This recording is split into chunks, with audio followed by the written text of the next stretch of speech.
Burayı aç. Açalım burayı. Açalım arkadaşlar, açalım.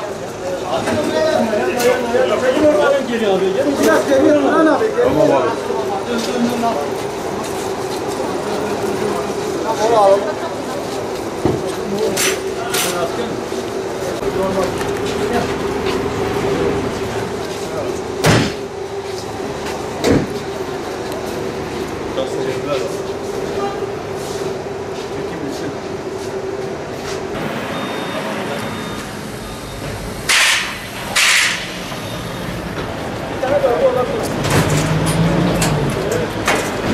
Gitmeyin, bu koyun.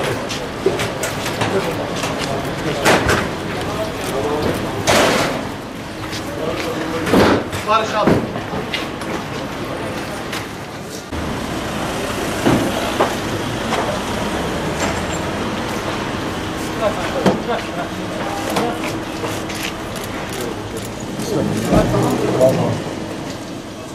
Durmayın biraz böyle güzel çıkalım.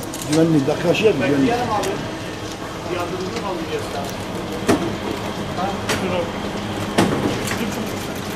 Tamam.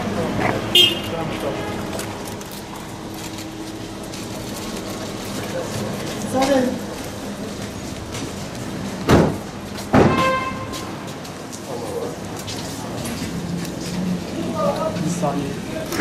Tamam mı?